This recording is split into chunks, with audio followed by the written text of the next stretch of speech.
Education by Mohit sir YouTube channel को subscribe करें एवं नोटिफिकेशन के लिए बेल 61। देखो, भौतिक अधिशोषण में कौन से बल होते हैं?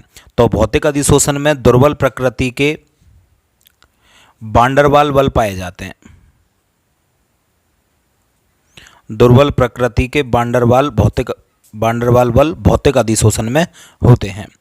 क्वेश्चन नंबर 62, सीएमसी किसे कहते हैं? क्रांतिक मिसेल सांद्रता। तो सीएमसी की फुल फॉर्म क्या होती है? क्रांतिक मिसेल सांद्रता, क्रिटिकल मिसेल कंसंट्रेंसी। अब एक्चुअली जब साबुन को गंदे कपड़ों पे लगाया जाता है तो कपड़ों पे लगाने के बाद साबुन की एक निश्चित सांद्रता होने पर ही उनके संगुणन से क्या होता है? मिसेल का निर्माण होता है। तो विलयन के अंदर मिसेल बनने के लिए जो आवश्यक सांद्रता होती है उसको ही क्रांतिक मिसेल सांद्रता कहा जाता है। और क्रांतिक मिसेल सांद्रता का मान साबुन के लिए होता है 10⁻³ मोल प्रति लीटर। इतने साबुन के कण होने चाहिए।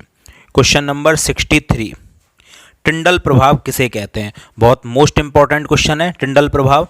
देखो, जब रोशनदान में से प्रकाश की किरण आती है तो हमें प्रकाश पुंज या पथ, उसका रास्ता हमें दिखाई देता है प्रकाश की किरण का। तो ये रास्ता क्यों दिखाई देता है? तो जब प्रकाश की किरण को किसी कोलाइडी विलयन में से होकर गुजारा जाता है तो जो कोलाइडी कण होते हैं ना, वो कोलाइडी कण प्रकाश को एब्जॉर्ब कर लेते हैं और एब्जॉर्ब करने के बाद ये क्या करते हैं? उसको प्रकीर्णित करते हैं। अब प्रकीर्णन करने के बाद उसके आसपास के एरिया में थोड़ी चमक उत्पन्न हो जाती है और इससे उसका पथ या रास्ता दिखाई देता है। इसे ही टिंडल प्रभाव कहा जाता है। तो कोलाइडी विलयन में से प्रकाश पुंज को गुजारने के पश्चात उसका पथ या रास्ता दिखाई देने की घटना ही टिंडल प्रभाव कहलाती है। क्वेश्चन नंबर 64, ब्राउनी गति किसे कहते हैं? ब्राउनी गति भी, जैसे अभी मैंने टिंडल प्रभाव आपको बताया था कि रोशनदान में से जब प्रकाश की किरण आती है तो उस प्रकाश के पथ में हमें धूल मिट्टी के कण जिगजैग मोशन में उड़ते हुए दिखाई देते हैं आड़ी तिरछी रेखाओं में। ये ब्राउनी गति होती है। अब ब्राउनी गति की डेफिनेशन क्या हो जाएगी कि परिक्षेपण माध्यम के अंदर जो परिक्षिप्त प्रावस्था के कण होते हैं या विलयन के अंदर परिक्षिप्त प्रावस्था यानी विलय के जो कण होते हैं ये टेढ़ी मेढ़ी गति करते हैं, जिगजैग मोशन करते रहते हैं। इस टेढ़ी मेढ़ी गति को ही ब्राउनी गति कहते हैं। रॉबर्ट ब्राउन ने खोजा था तो अपने नाम के आधार पर इसे ब्राउनी गति नाम दे दिया। क्वेश्चन नंबर 65, वर्ग 15 में कौन सी धातुएं हैं? तो वर्ग संख्या 15 के तत्व लिख देता हूं मैं। नेपाल, पाकिस्तान, ऑस्ट्रेलिया, सब, भिखारी, मॉस्कोवियम घूमने गए। आप ऐसे याद करो, सॉरी एमसी होगा।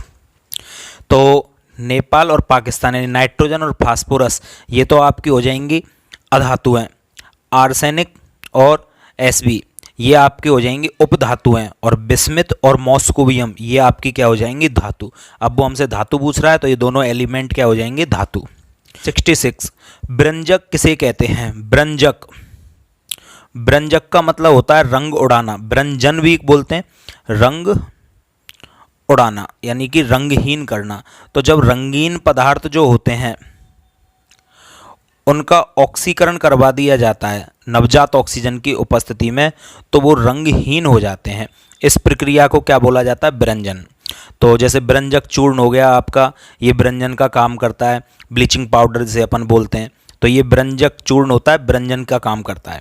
क्वेश्चन नंबर 67 को देखते हैं।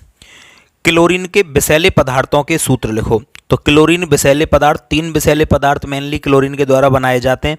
जैसे एक का नाम तो है फॉस्जीन।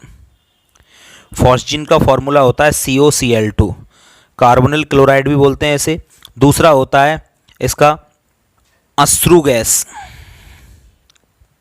जिसका एक और नाम होता है क्लोरोपिक्रीन। केमिकल नाम इसका क्लोरोपिक्रीन ही है। अब क्लोरोपिक्रीन क्या हो जाएगा? देखो, इसका फॉर्मूला होता है CCl3NO2 और एक इसके द्वारा मस्टर्ड गैस भी बनाई जाती है। मस्टर्ड गैस का फॉर्मूला क्या हो जाएगा? Cl CH2 CH2 फिर S CH2 CH2 Cl। देखो, इधर का पार्ट और इधर का पार्ट सेम है, बीच में S सल्फर लगा हुआ है। तो ये मस्टर्ड गैस ये क्लोरीन के द्वारा बनाए जाते हैं। क्वेश्चन नंबर 68, अम्लराज किसे कहा जाता है? अम्लराज बोला जाता है सांद्र H2SO4 को। और एक और चीज़ होती है इसमें, आपको यहीं पर समझा देता हूँ, एक्वा रेजिया। इसे 3:1 का मिश्रण बोला जाता है, जो कि HCl और HNO3 का मिक्सचर होता है। ये सोना तथा प्लेटिनम जैसी उत्कृष्ट धातुएं जो होती हैं उनको भी गलाने में सक्षम होता है। क्वेश्चन नंबर 69, वर्ग संख्या 17 का सामान्य इलेक्ट्रॉनिक विन्यास लिखिए। तो ग्रुप नंबर 17 का सामान्य इलेक्ट्रॉनिक विन्यास क्या हो जाएगा आपका, NH2NP5। भाइतम कोष में इनके में 7 इलेक्ट्रॉन है, तो 2 तो s ऑर्बिटल में और 5 p ऑर्बिटल में होते हैं। तो NH2NP5 इनका क्या हो जाएगा, आउटर सेल का इलेक्ट्रॉनिक कॉन्फ़िगरेशन। क्वेश्चन नंबर 70, संक्रमण धातुओं का सामान्य इलेक्ट्रॉनिक विन्यास लिखिए। मोस्ट इंपॉर्टेंट क्वेश्चन लगाइए आप इसको, ये बहुत अच्छा क्वेश्चन है। संक्रमण धातुओं का सामान्य इलेक्ट्रॉनिक विन्यास, तो संक्रमण धातुएं बोलते हैं डी ब्लॉक के एलिमेंट को, और इनका जो इलेक्ट्रॉनिक विन्यास होता है वो होता है आपका N-1D 1 to 10 और NS 1 to 2। ये इनके भाइतम कोष का इलेक्ट्रॉनिक विन्यास होता है। अच्छा क्वेश्चन है। क्वेश्चन नंबर 71, आंतरिक संक्रमण धातुओं का सामान्य इलेक्ट्रॉनिक विन्यास। अगेन मोस्ट लगाइए इस क्वेश्चन को, बहुत इंपॉर्टेंट क्वेश्चन है। 71 नंबर का, आंतरिक संक्रमण धातुएं हम बोलते हैं एफ ब्लॉक के एलिमेंट को, और आंतरिक संक्रमण धातुओं का जैसे आपने ये लिखा है ना, इसी प्रकार यहाँ से N-1 से स्टार्ट किया, तो अब हमें ये स्टार्ट करना है N-2, सबसे पहले F, फिर N-1 D और फिर NS। यहाँ पर आ जाएगा आपका 1 to 14, क्योंकि F ब्लॉक में 14 एलिमेंट होते हैं, 0 से 1 D में, और S में फिक्स हैं 2 इलेक्ट्रॉन होते हैं। तो ये F ब्लॉक का सामान्य इलेक्ट्रॉनिक विन्यास होता है आपका। क्वेश्चन नंबर 72, सीरा किसे कहते हैं, या सीरा क्या होता है। देखो वैसे तो ये सिलेबस से हट गया, पर मैं आपको बता देता हूँ। जब एल्कोहल फैक्ट्रियों में बनाया जाता है तो गन्ना या चुकंदर जो होता है, गन्ना या चुकंदर का जो रस होता है, इसको जब गर्म किया जाता है तो इसमें से क्या है, शर्करा के जो क्रिस्टल होते हैं उनको हटा लिया जाता है। तो उसके बाद लाल भूरे रंग का मात्र द्रव शेष बचता है, गाढ़ा सा द्रव। इसी मात्र द्रव को ही क्या बोला जाता है, सीरा बोला जाता है, जिससे एल्कोहल का निर्माण किया जाता है आगे चलकर। क्वेश्चन 73, विकृत एल्कोहल किसे कहते हैं। विकृत नाम से स्पष्ट है, विकृत यानी खराब को बोलते हैं। तो जो एल्कोहल होता है ना, वो पीने अयोग्य बनाने के लिए, मतलब उसे फैक्ट्री में वर्क करने वाले मजदूर वगैरह पीने नहीं, इसके लिए उसे क्या है, खराब कर दिया जाता है, पीने अयोग्य बना दिया जाता है।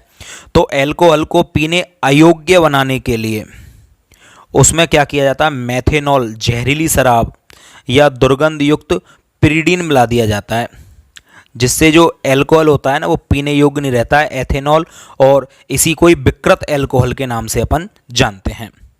क्वेश्चन नंबर 74, फिनॉल से बने पीले रंजक का नाम लिखिए। तो देखो, जब फिनॉल की अभिक्रिया, ये मेरी फिनॉल रिंग है, इस पर मैं H लगा देता हूँ पैरा पोजीशन पर, जब इसकी रिएक्शन बेंजीन डाइएजोनियम क्लोराइड से करवाई जाती है, ये बेंजीन डाइएजोनियम क्लोराइड है, तो यहाँ से HCl बाहर निकल जाता है, और इसके बाहर निकलने के बाद ये आपका जो कंपाउंड शेष बचता है, ये कंपाउंड आपके पीले रंग का रंजक होता है। रंजक मतलब रंग प्रदान करने वाले या रंगने वाले सभी पदार्थ रंजक कहलाते हैं। अब इसका नाम क्या हो जाएगा, देखो पैरा पोजीशन पर हाइड्रोक्सी समूह लगा हुआ है, तो पैरा हाइड्रोक्सी, और इसको बोला जाता है एजो बेंजीन, और इसका कलर कैसा होता है, येलो, यानी कि पीले रंग का पदार्थ होता है ये आपका। तो ये अच्छी रिएक्शन है। क्वेश्चन नंबर 75, किस पदार्थ को हवा में खुला रखने पर विस्फोटक पदार्थ बनता है। तो देखो, ईथर की अभिक्रिया, जब ईथर में डाईएथिल ईथर ही ले लेता हूँ, CH3 CH2O CH2 CH3, इसकी रिएक्शन जब वायु के साथ करवाई जाती है तो लॉन्ग टाइम तक जब इसे हवा में रखा जाता है खुला, तो हवा में लंबे समय तक रखने पर ये CH3 CH2O, और इसको मैं यहाँ से इस तरह से लिख लेता हूँ CH3, यहाँ से मैंने एक H हटाया है और ये दोनों ऑक्सीजन के मॉलिक्यूल इस तरह से यहाँ पर आ जाते हैं। और जब दो ऑक्सीजन एक साथ इस तरह से आ जाते हैं तो वहाँ पर परऑक्साइड शब्द लग जाता है। अब इसका नाम क्या हो जाएगा? देखो यहाँ से मैं काउंटिंग स्टार्ट करूँ तो ये मेरा एथॉक्सी है, तो एथॉक्सी, ये मेरा 2 कार्बन से एथिल हो गया, एथॉक्सी एथिल, और ये हाइड्रोजन है यहाँ पर, तो हाइड्रो, और परऑक्साइड बनी गया।